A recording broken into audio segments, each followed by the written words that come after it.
একটা প্রিয় খাবার তোমাদের সাথে শেয়ার করব, যেটা কি না থাইল্যান্ড বা অন্যান্য দেশে সবাই বলে ম্যাঙ্গো স্টিকি রাইস। কিন্তু সেটা আমি কি বলি, আমাদের সোজা ভাষায় আমরা অত কিছু দেবো না, কিন্তু ওটাকে আমরা বলি, বিশেষ করে আমি বলি, যারা খায় তারাও বলে, শুধু বলবে আম দিয়ে দুধ ভাত। তো তোমরা কারা কারা আম দিয়ে দুধ ভাত খাও আমাকে বলো। আর আমার তো ভীষণ ফেভারিট, তো তার জন্য আমি আম নিয়ে এসেছি, দুধ নিয়ে এসেছি।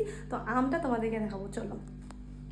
এই দেখো, এই আমগুলো এনেছি, এখানে ওই 500 টাকা 600 টাকা ডজন, ঠিক আছে। তো আমি হাফ এনেছি, তো 3টে খাওয়া হয়ে গেছে, তার মধ্যে দেখাচ্ছি। এই দেখো, এই হচ্ছে আমের কোয়ালিটি। আমাদের পশ্চিমবঙ্গের আম আর এখানের আম দেখলে হাসবে। তো তা জানি না এর মধ্যে কি সারপ্রাইজ আছে, যাই হোক অর্ধেকের বেশি ফেলানো গেছে। আর চলো দেখাচ্ছি, এই হচ্ছে ম্যাঙ্গো স্টিকি রাইসের মেন ইনগ্রেডিয়েন্টস। এই যে ten ten ten ten ten. তো এটা আমি জ্বালাবো, তারপরে খুব ভালো করে ঘন করে জাল দেবো, তারপরে ভাত দিয়ে খাবো।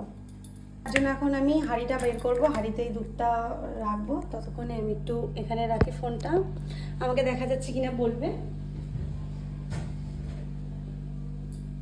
হাঁড়িটা কোথায় গেল?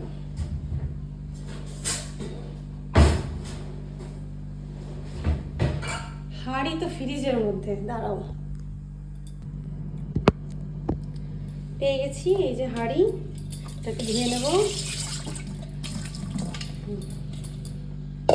এবার এই যে কাচি নিয়েছি, প্যাকেটটা কেটে দুধটা ঢেলে নেব।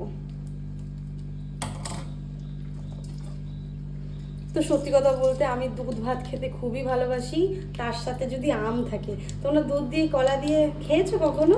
ওটা তো আরও ভালো লাগে।